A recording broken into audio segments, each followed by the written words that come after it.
Hello there. Greetings and glad to have you with me again today, and thanks for joining us as we look at Doctor Teach Me to Parent.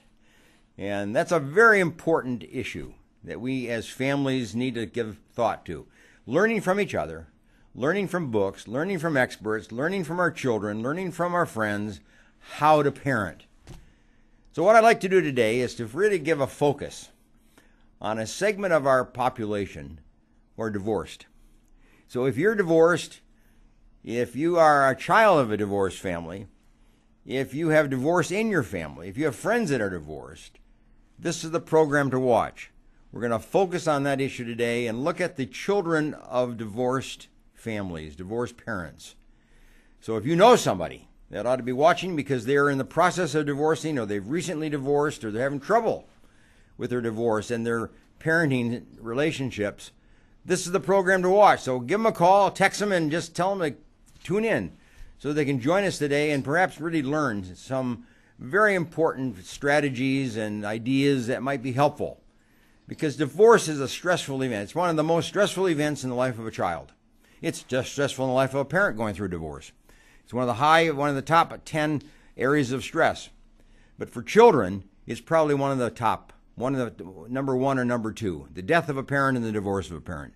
Those are the big issues of stress for children. So that's why we're going to focus on it today, and I'd like to take a look at just what some of the children say who are going through the divorce experience. What do they say about their parents? And I've pulled together some of the statements that I hear as a therapist and kids tell me, and we reflect on together, and I try to help them think it through and work it through in the context of their own family. So that's what we're going to be doing today. Now, so let me just put it in perspective, okay?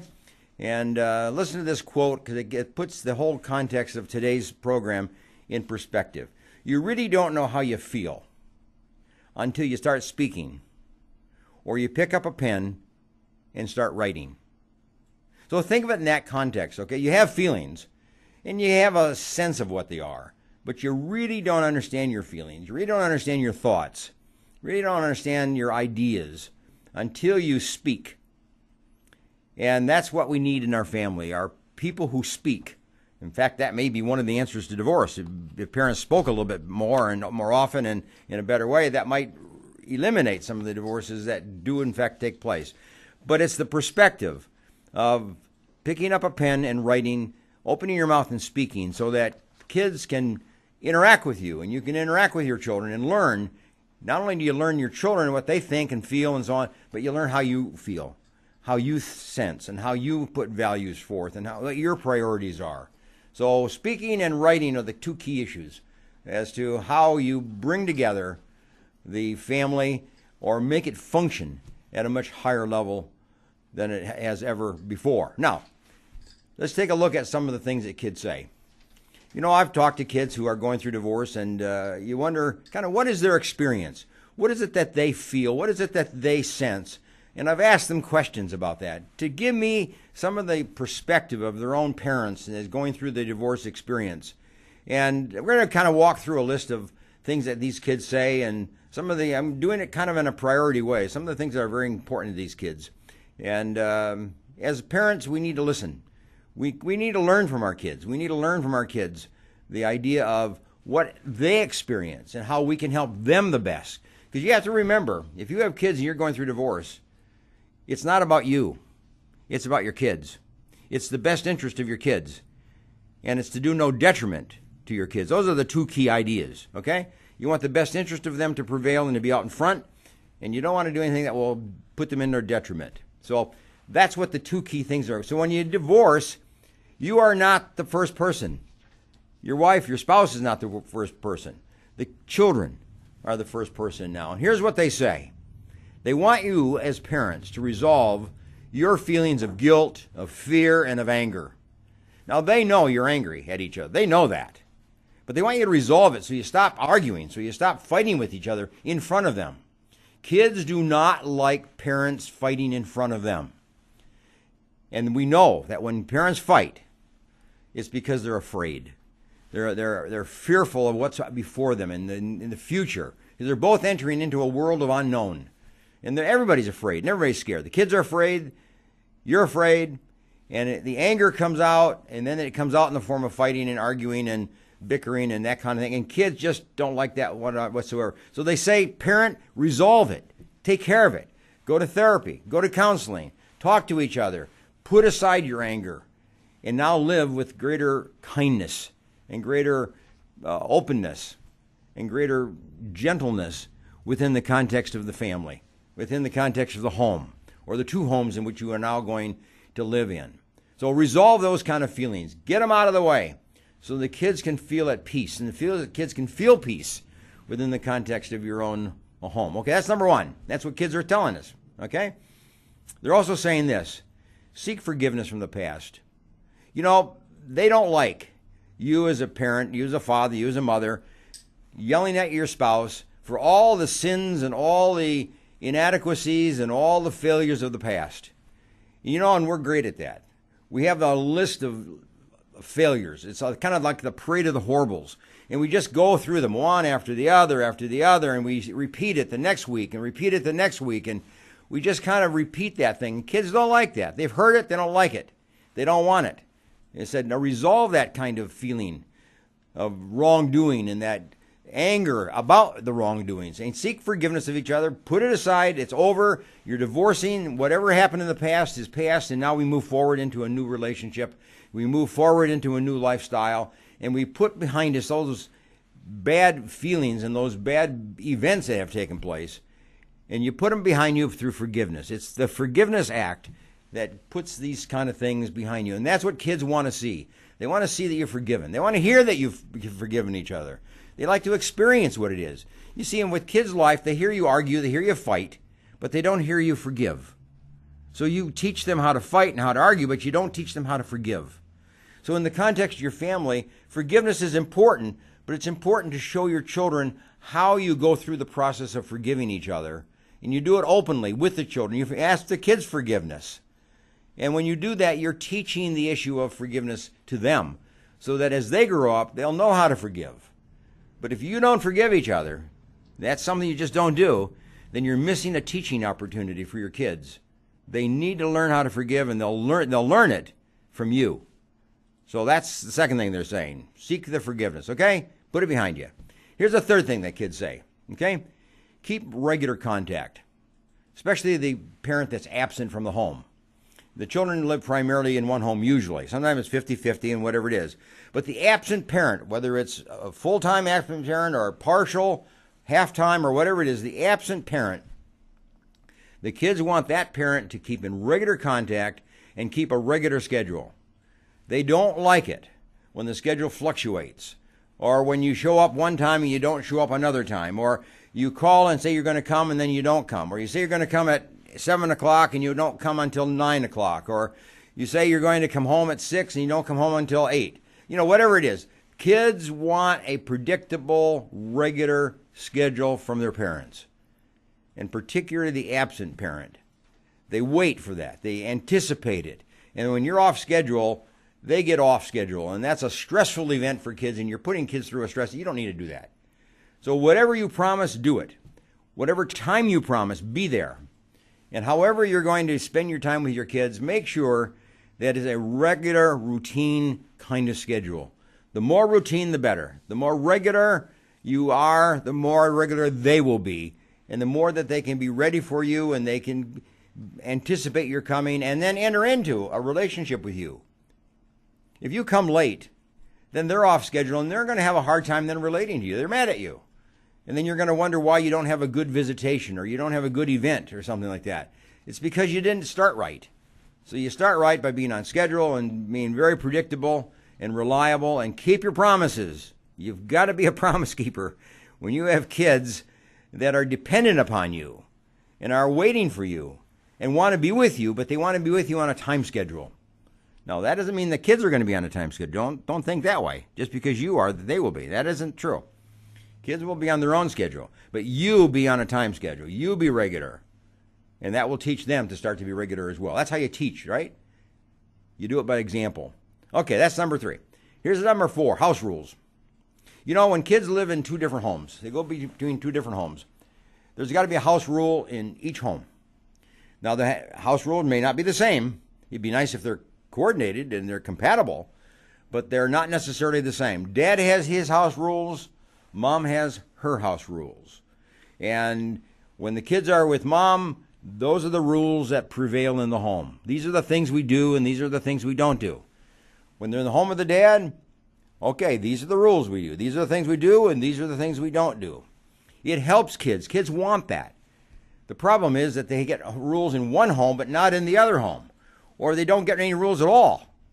And then they don't know what is expected of them and what is the desired behavior patterns and the undesirable behavior patterns. So house rules need to be formulated. And it's best if you sit down with your kids and formulate them. And it's best if you keep it to less than 10. If it's real young kids, keep it to less than 5. But if you have little older kids, yeah, you can go up maybe up to 10. And then write them out, type them out, put them on the refrigerator, put them on the room, put them on the hallway, put them on the bedroom doors, wherever you have to put them. But make sure the rules are out in front so that they are available and the kids will see them and they're more likely to follow them. So house rules in both homes are extremely important in a divorce situation. And if they go to grandma's house, then grandma's got to have house rules. Okay? So that's a third set of house rules. If they have 2 sets of grandparents and they go to both of those, then that's another set of house rules that are set forth there. What are the expectations? What are the rules? Because you can't assume that just because you're a family or because you once were a family that you all think the same and all expect the same. You may have very different expectations, and kids need to know what they are depending on where they are. It's just like when they go to school. There are rules in the schoolroom. The schools have rules. When you walk down the street, we in society have rules. So there are rules all over. So teach children how to develop rules, how to honor them, how to follow them, how to respect them, how to obey them, and then benefit, from. That's what you're trying to do, with the kids. So house rules are extremely important. And then lastly, let me just say this. You have to keep a memory record. When your kids come to your house as a visiting parent, if you're the father and they come and visit you, you're the mother, they come and visit you, keep a record of what you did. Keep a record of where you went. Keep a record of who you visited. Keep a record of the movies that you went to see. Keep a record of the food that you ate. Kids want to see that written down so 5 years from now they can come back and see what took place during the visits. They have kind of a review, have kind of a way to memorize what took place. So keep a record and keep a little diary, keep a little picture book or whatever you want to do, but keep some kind of a record of what took place during the course of the visitation.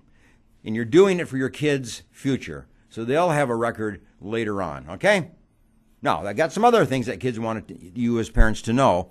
We're going to take a little break here for a minute and come back and pick up a few more of these. But these are the kind of things that kids who are going through a divorce and their parents are in the process of divorcing want their parents to know. They want their parents to ask them these kind of issues. And today we're going to review a few more, and I'll see you in just a few minutes.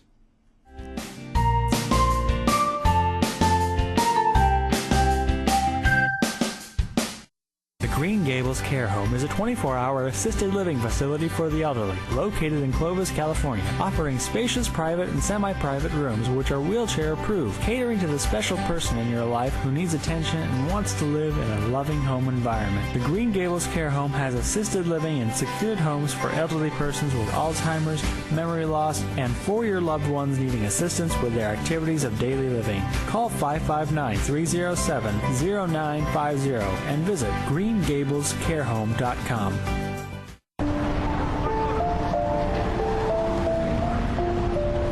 Sometimes good intentions hurt rather than help.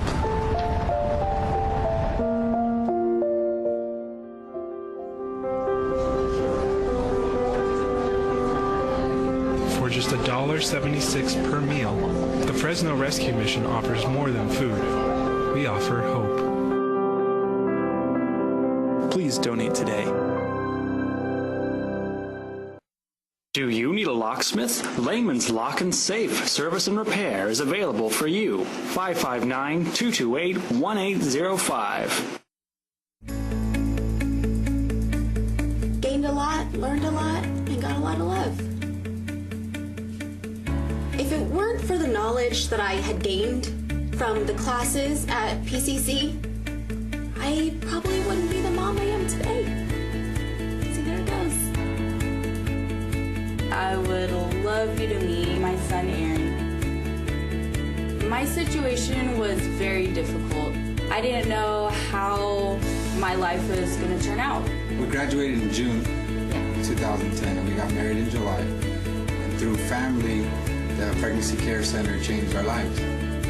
The Pregnancy Care Center was a huge, vital part in helping me walk through that pregnancy, in educating me and loving on me during that time.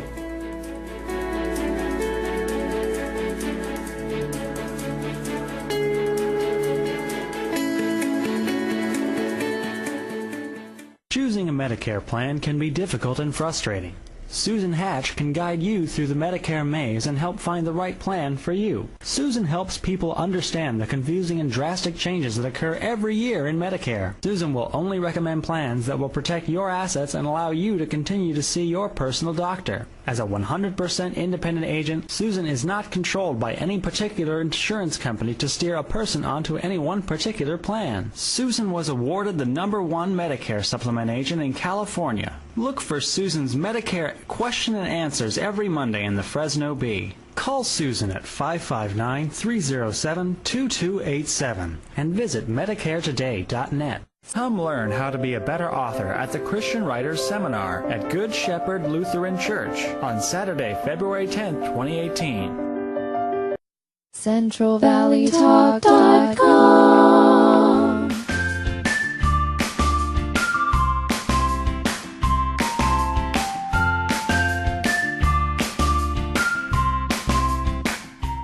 Okay, welcome back, and we're talking now today on some of the things that children of divorced parents want their parents to know. And this comes from my years of counseling children and families going through this process of a divorce. And it's a time in the child's life when they become first.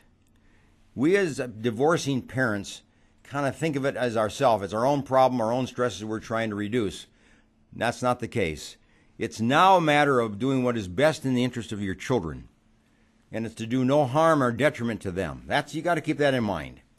So if you go through the divorce, if that's your decision, you're only divorcing each other, but you're claiming the children, and you're taking them into yourself, and you're giving those children a greater sense of identity, a greater sense of bond, a greater sense of commitment.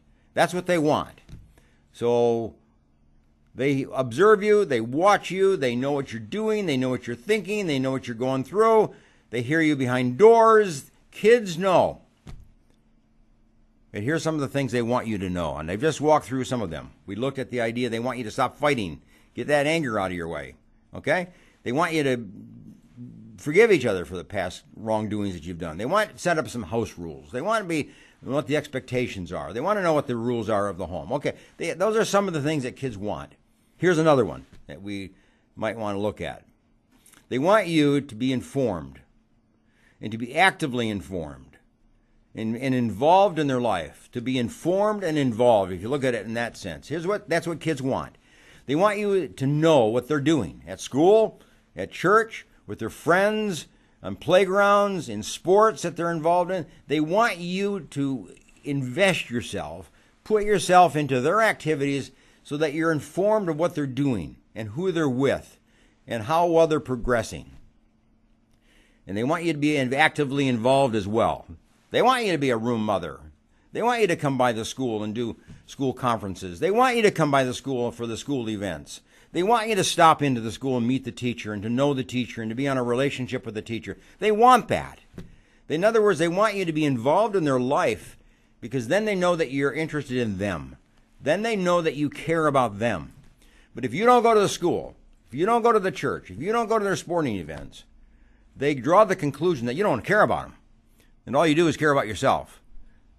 And that's not the way to end a relationship, and it's not the way to claim your children.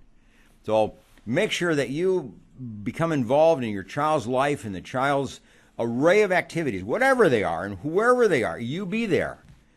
You have to give up some of your own interests. You have some of your own preferences for the sake of the children now, because they are number one in your life. And they want you to bond with them. So they want you to know what they're doing, and they want you to be involved in what they're doing. That's really what kids are saying, okay? Now, here's the next thing they're also saying. They want you to set up an educational fund. You kids get this idea, and they get it early in life, by the way. Will I be able to go to college? Will I be able to go on to college, or will I just be relegated to going to the local college? Will I have a variety? Will I have choice? Will I have a variety of school choices? They want you to set some money aside for them so they can go to school. You know, one of the sad things about divorce is that parents may spend $10 or $20 or $30,000 divorcing, giving that money to the courts and to attorneys and various other sources, experts and so on, when they could have put that money into a fund for their children's education. So the kids start to see that all this money goes out, and they think that there will be no money for them when they get to that point where they want to go to school. And they want to have a choice. They want to be able to go to school of their choice. And that takes money. So there is a fund that is known as the 529 plan. You get it at a bank or a financial house. You can set up a plan. You just put money into it every month. It's like a mutual fund. You just put into it every month, and that money will accumulate, and that money will add up. So when the kids are through with high school and ready to go to college, there's a sum of money there that they can use for educational purposes. It's protected for educational purposes. It's a 529 plan. Ask your banker about it, and they'll help you figure it out and open up such a plan. But cut down all the anger and all the bickering and all the fighting that leads to a costly divorce, and put that money into an educational plan for your kids. In the long run, that's where you win. That's the win. When your kids can go on and be educated and become fully educated people and a contributing member of our society and be a successful person, then you have won in the divorce court. Winning is not just going to a hearing and coming out with a judge's decision that he favored your idea or the other person's idea. That's not winning. Nobody wins there. Kids win when they can have a full life, and that full life means an education that goes beyond high school. And you're committing yourself to that, and you're putting some money into a fund of that nature. Stop the expenses going to attorneys and courts and all these other places, and that's important. Some of that needs to be done, but not excessively. So be careful, on that particular point. Okay? Now, that's education. Here's another thing that kids want you to do. Kids want you to read. They want you to read a book on parenting. In fact, they want you to read 2 or 3 books on parenting. Okay? They want you to read newspaper articles and magazine articles on parenting. They want you to go to a lecture on parenting. They want you to watch this program, Teach Me to Parent. They want you to watch these kind of things. They want you to learn these kind of things. They want you to buy my book, Dr. Teach Me to Parent. That's what the kids want. They want you to buy this and start reading it. There's 72 lessons here on how you can parent your kids under different circumstances and different kind of problems that come up in the life of a child. So that's what they want. They want you to read. They want you to get involved. They want you to be knowledgeable. You can't go through a divorce and then raise children on your own without having a rule book, without having a guideline, without having some kind of a informational source. So get books. Don't get 10 of them. You don't need 10 of them. You need 1, 2, or 3 of them. Read them. You need an article. It gives you some guidelines, okay? But that's what kids want you to do. They want you to get informed of what it's like to be a real parent, a true parent, an honest parent, and a good parent. They want that.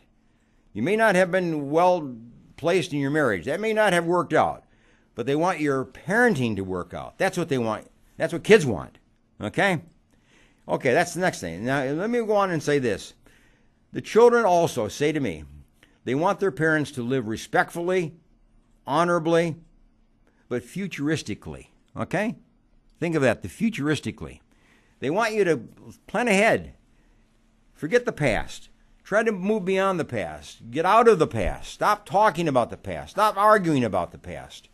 Start planning the future. Start preparing for the future. Your future, the child's future. They want you to start and dreaming and start thinking again and what's before us and what's the possibilities out before us.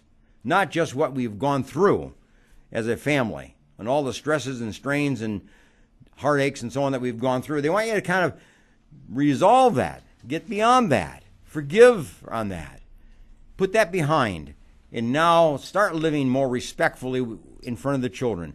Live honorably in front of the children. Live with a sense of future in front of the children. Your future and their future.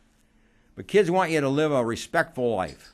They don't want you to be out late at night and doing all kinds of things that they would be ashamed of if they knew. And often they do know, by the way, and they are ashamed of sometimes how you live. So start living a life that is honorable and respectable to you, to your children, and obviously to other people, as well. Kids are upset when their parents act in childish ways, like silly teenagers, or a criminal, or an addict, or whatever it might be. Kids don't like that. Kids want their parents in such a way they can respect them and honor them and follow them and be like them.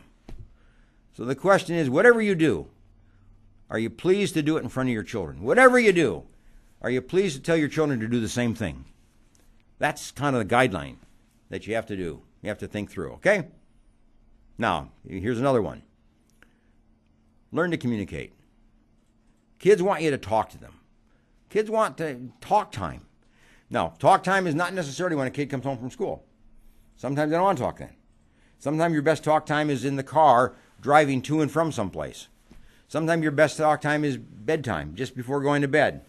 Sometimes your best talk time is around the meal. And by the way, eat at a table where you can look in each other's eyes and you can talk to each other and see each other. Not sit in a couch like you're riding on a train.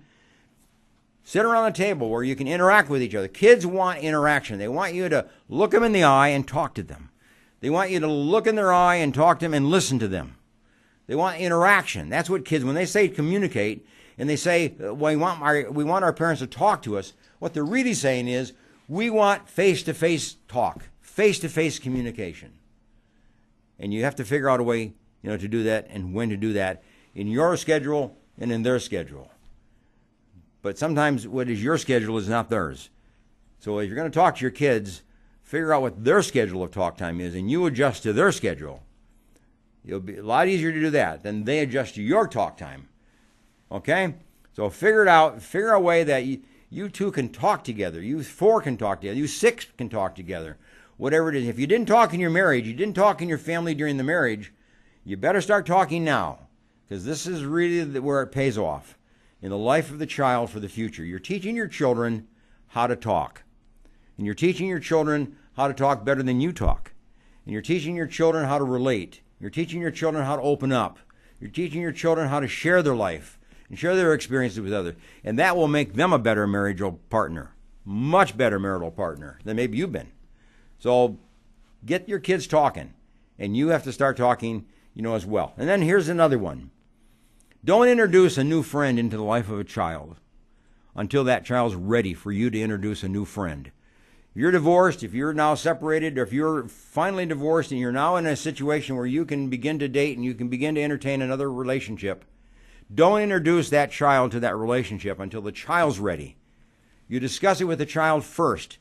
You talk about what you're doing. You talk about the person. You talk about how you'd like to have them meet that person and when and where and how. You get that information from the kids. But don't just drop somebody into their life because it's important to you. You have to make sure that they feel safe and that they feel secure and they feel comfortable in introducing or being introduced to a new friend in your life. And then here's the last thing that kids will say, and it's the funniest thing. You will almost not believe it. Kids want to go to counseling. Kids want to go to family counseling. They want you to go with them. They don't want to go to counseling by themselves. They want to go as a family. They want you to go as a family. Now, when you're divorced, they want mom to go with them on occasion, and they want dad to go with them on occasion. You don't go together because now you're divorced. But they want dad and the kids to go. They want the kids and mom to go. And then they want the kids to go separately and then together. And the various kind of family dynamics and the family combinations. Kids want to talk, and counseling is a place where kids can talk, and they can talk freely and openly and safely. And that's what kids want. So you may not like counseling. You may be afraid of counseling. You may have had a bad experience. I don't know. Whatever it might be, you got to put that aside. Because now you're in a divorce situation, and kids need a place where they can open up and talk and share their feelings and share their fears and tell you what they want and ask something of you and tell you how you're behaving and how they would like to see you behave differently and all those kind of things. That's what goes on in a family counseling format. So, funny as it might seem, kids want counseling, but they want you to be there with them and to participate with them. That's what kids are talking about, okay? So there we are. I gave you 12 things that kids tell me about you as a divorcing parent and what they want you to know as a divorced parent or a divorcing parent. They want their life to be rich. They want their life to be strong, and they want their life to be powerful, not overburdened with stress. And you can do that by honoring these kids in some of these areas of life. Now, if you listen to those points, now maybe 4 or 5 of them apply to you. Maybe you really need to take them in heart and do something about 4 or 5 of them. Maybe the rest of them don't really matter to you. Maybe you're okay in those areas. Or maybe only one of these points you really need to work on. But whatever it is, take the point, work on it, improve on it, and then discuss it with your kids to make sure that they're on the same page as you and they agree with you and that they give you some feedback and tell you what they think and how they feel about it, okay? So this is an open issue. Share it with your kids, okay? Now, we're going to take a break here, and I want you to go get a cup of coffee, and we're going to come back, and here's going to be the issue. Divorced parents often disconnect with their children.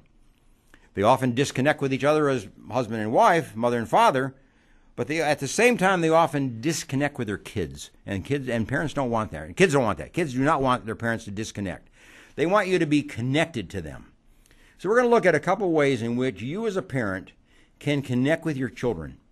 And to make sure there's a bond, you have to rebond. You got to start all over again in this connection and this bonding with your kids. And we're going to take a look at that when we come back from our break. So get your coffee. And see you in a couple of minutes, okay?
Dentist who has a passion for superior aesthetics and comfort. You need Dr. Christopher Wong with Cedar North Dental. Call 559-432-4948 or visit cedarnorthdental.com. Fresno Rescue Mission's Rescue the Children program is a protected, secure environment providing emergency and long-term services to women at risk, abused, homeless, previously incarcerated, and women with children. The community provides women and their children a place to get away from destructive lifestyles, offering a place to heal, learn, and grow. Give to the Fresno Rescue Mission today.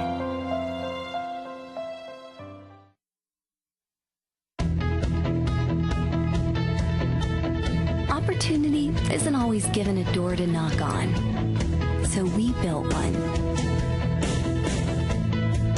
The door to our kids' futures is often crowded by temptation and misdirection, making it difficult for them to reach their full potential. But once they enter that door, our club door, inside is a place of hope and opportunity. The second home for the nearly 4 million kids we serve every year after school and in the summer.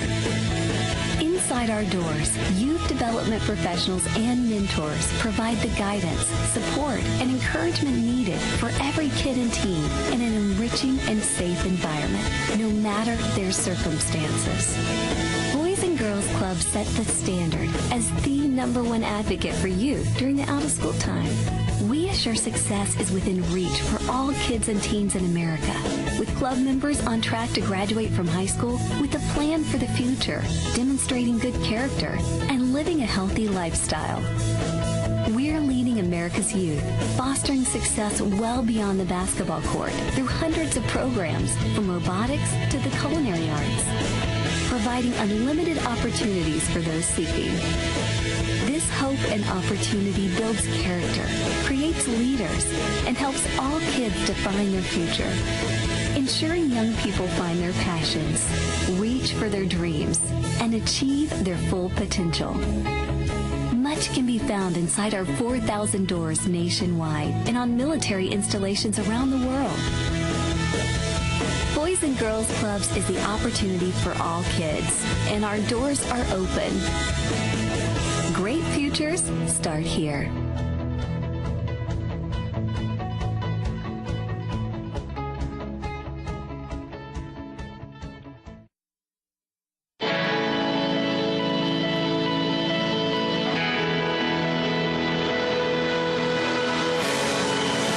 Satellite television transforming the Middle East through hope in Jesus Christ.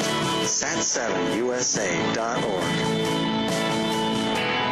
CentralValleyTalk.com.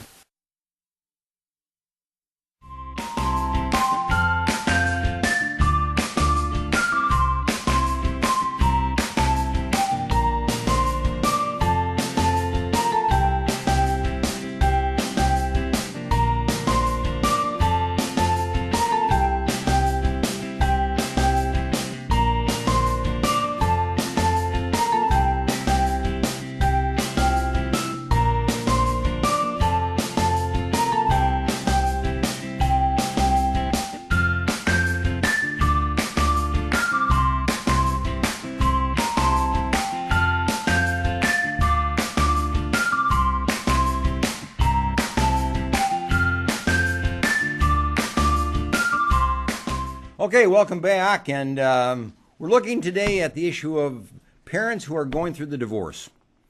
And what I'm really focusing on are the children of divorced parents, the children who experience divorce secondarily. They have to live with it. They have to hear what goes on between two parents who are going through the divorce. They hear what's going behind the door. They know that. They hear what's going on behind the doors. They know, they see you interact. They watch you. They're learning how to divorce when you go through the divorce. They're learning how to do it themselves. And they learn how to talk, and they learn how to argue, and they learn how to fight, and they learn how to yell at each other. That's what they learn when you go through divorce. These are some of the things that kids learn. And what's important is that you stop that and start teaching the child or the children how to behave in a respectable, honorable way. And you treat each other with respect and honor. You're not married anymore. You've made that decision now to disassociate from each other, to disconnect from each other. You made that decision. That's a decision made. That's gone. Now live in harmony with each other. You're not responsible for each other. You're not bound to each other. You're not hooked to each other. But now hook yourself to kids. Hook yourself to your kids. That's what kids want. They want you to be connected with them, as in they've never experienced before. So what I want to do is kind of give you a couple points about how you, as a parent, can reconnect with your children in the divorce process. How you can bring your children into your life. How you can put yourself into the life of your child.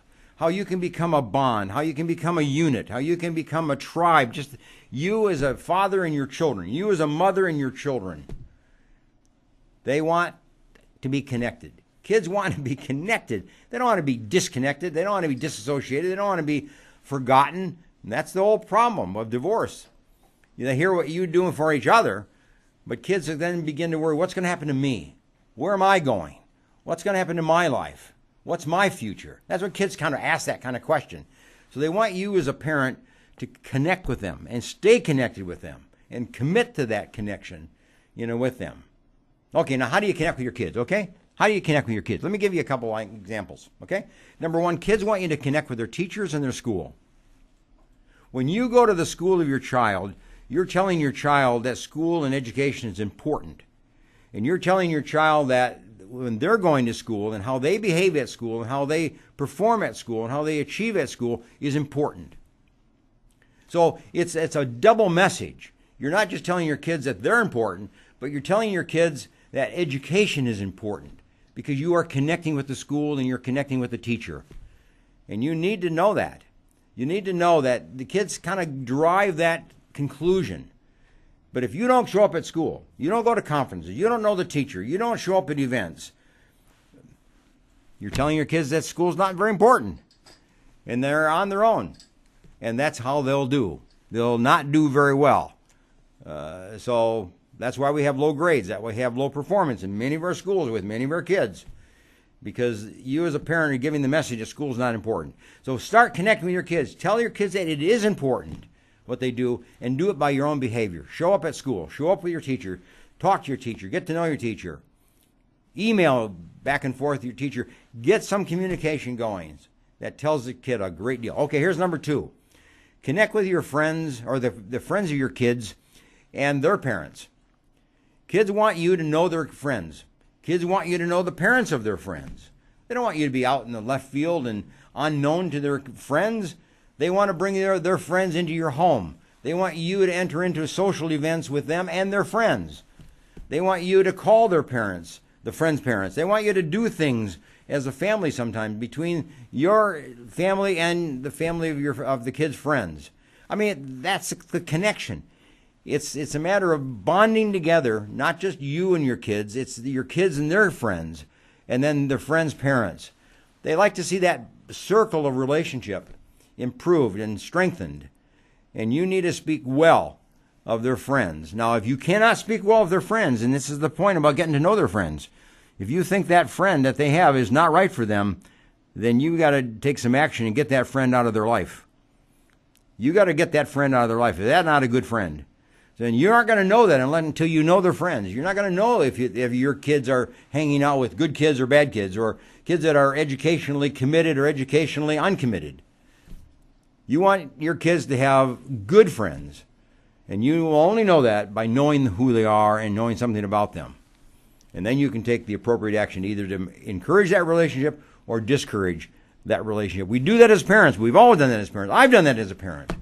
Sometimes you got to take that tough stance of cutting somebody out of the life of a kid. Okay? That's number 2. Here's number 3. Kids want you to connect with a family counselor.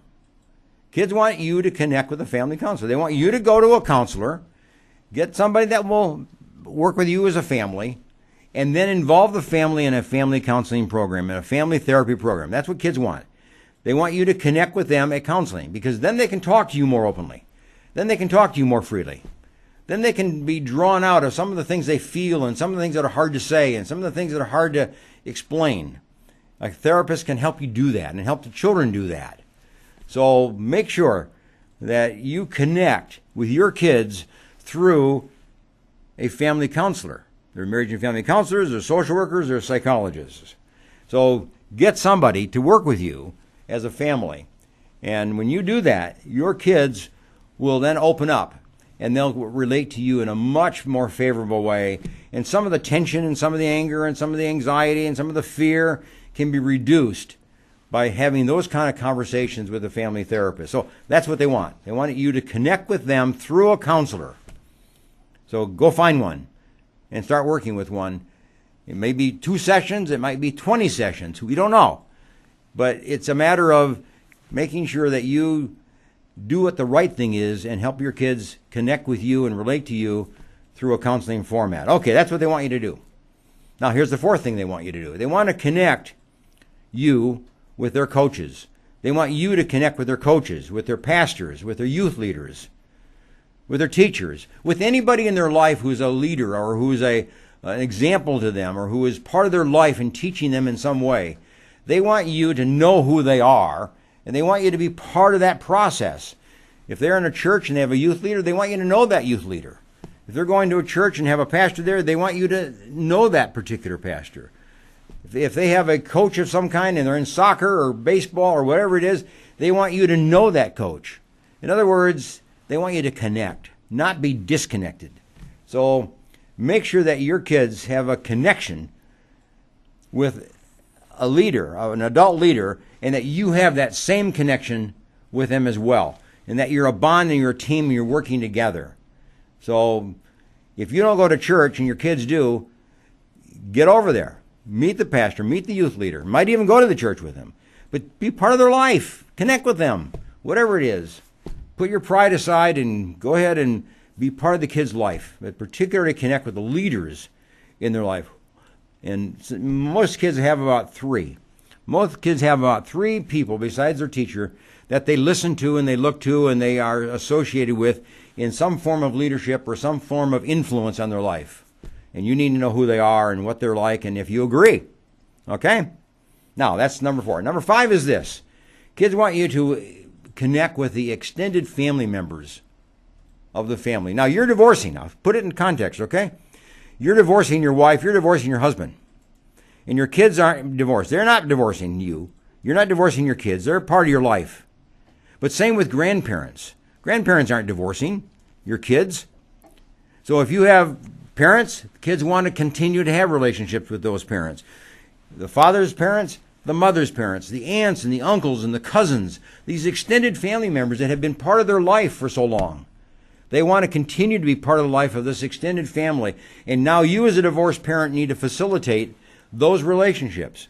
Now, if you have an extended family member that is not a good relationship and not a good influence, and is a bad example on your kids, you either will eliminate that relationship or you'll restrict it greatly. You put some boundaries around that one.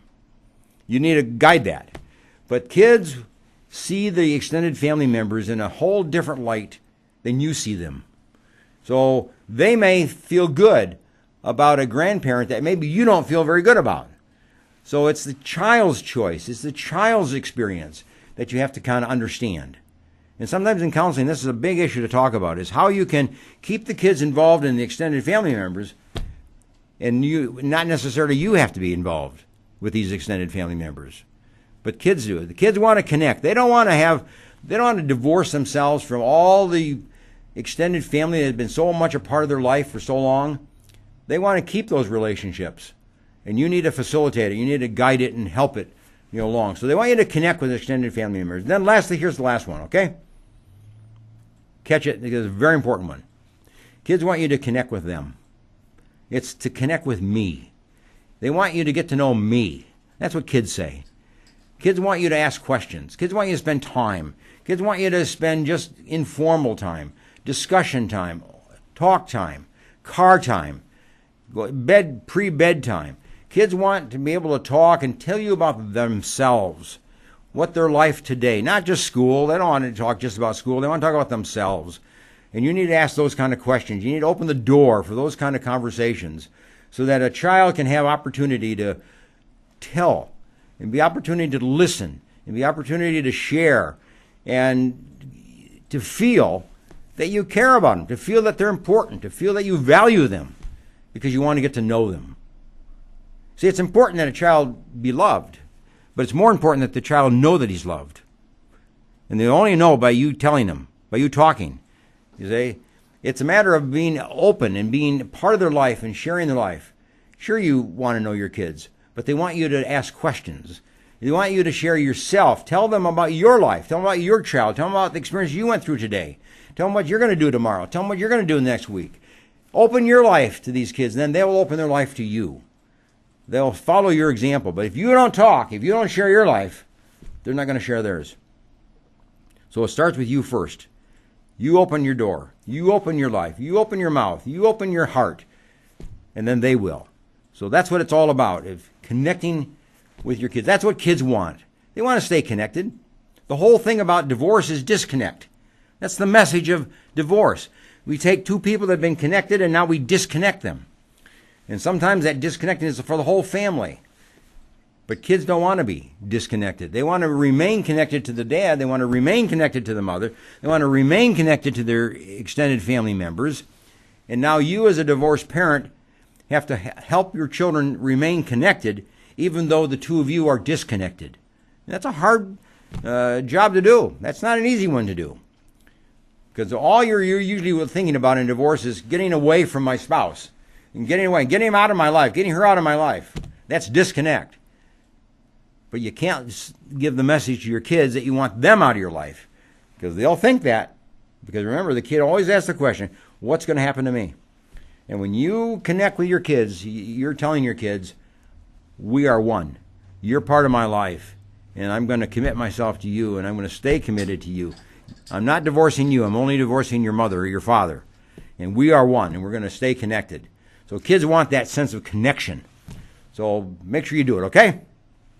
Now we're going to take a break. And one last little thing I want you to do. If you're a divorced parent, you know, one of the common things you do is that you exchange your children. You meet at McDonald's, or you meet at some place on a corner, or you go to somebody's house and you exchange the visit. Now the child goes to the father. Now the child goes back to the mother, or whatever it is, okay?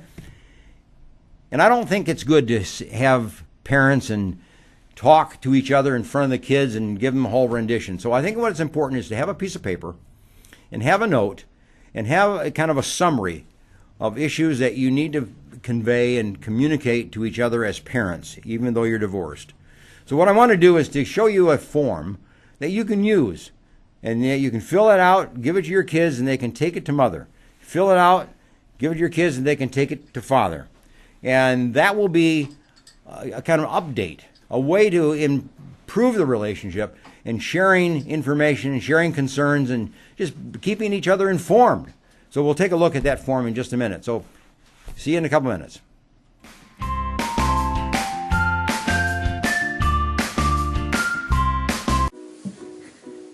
Hey there, world! I'd like to introduce you to someone really special and really cool. This is my mom.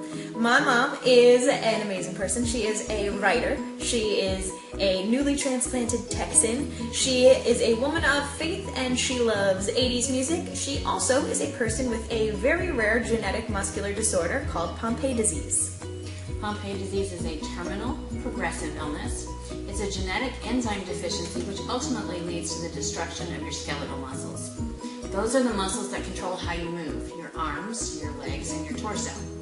When your jaw or esophageal muscles are affected, you can no longer eat and require a feeding tube.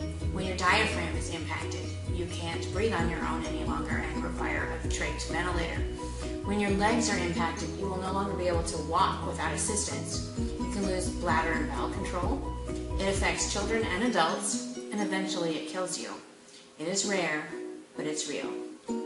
Now, we're lucky. My mom's still able to walk, though she uses a cane to get around most of the time. She's still able to breathe unassisted, but she can't go upstairs, and she needs some kind of assistance to get up from a seated position, like if she's sitting in a chair. She has to examine every activity ahead of time to know if there are things like handicap parking, accessible buildings, and even functional bathrooms. All of her activities depend heavily on the weather. A windy day can be just as dangerous as an icy one. She jokes that you can tell what kind of day she's having by whether she can lift her arms high enough to do her hair. And she recently moved into a one-story house specifically with the idea that she's one day going to need a wheelchair to get around. Those are the kind of things she has as everyday concerns. Her normal everyday fears are things like dropping her keys or falling in public and not being able to get up. That actually happened a couple of years ago. She fell and fractured her pelvis because she was unable to break her fall. I receive an enzyme replacement therapy every 2 weeks for life. It's a 6-hour IV. It helps slow the progression of the disease, but it is not a cure. And it costs about $100,000 every time you sit in the chair. Insurance takes care of most of that if you're lucky, but not everyone is, and the expenses add up very quickly. Things like wheelchairs, accessible vehicles, special housing, travel costs to medical conferences, doctor's appointments, and clinical trials. Luckily, there is a group that helps families with Pompe handle these costs. The United Pompe Foundation is a group connecting funds with real people who need help. This was founded by a father whose son has Pompe disease, and they could not find the resources that they needed. They assist patients and their families with medical costs and other expenses that they need to survive day to day. Every little bit helps.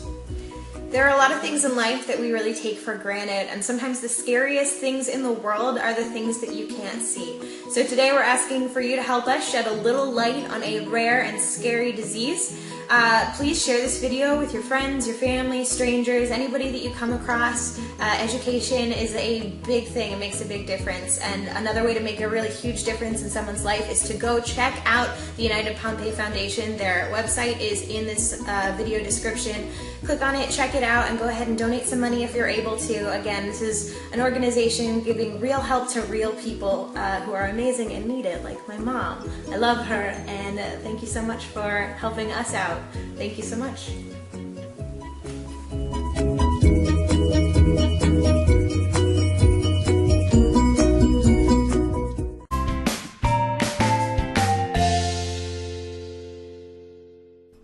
Okay, thanks for joining me today. We talked on the divorce situation in homes. And if you're a divorced parent, or you're in the process of divorcing, you need to listen to your kids and listen to what the kids want you to know. And that's what we've been talking about today. So access this program through the YouTube and follow on and pass it on to somebody else that might benefit, from it. So in closing here, what I'd like to give you the parent tip of the day, like we do every week, okay? This is your tip of the day. The salt and pepper shaker of happiness and optimism needs to be on the kitchen table of every home. Okay, you have that?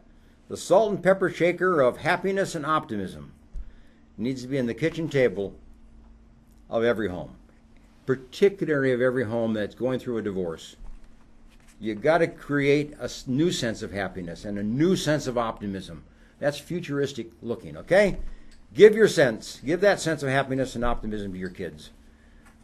There are better days ahead, if you will. Kids want to know that, okay, going through that high stress. So there you are. Thanks for joining me today, and we'll see you again. And go to my website, booksbyhedberg.com, and get a copy of my book, Dr. Teach Me to Parent. Okay, bye for now.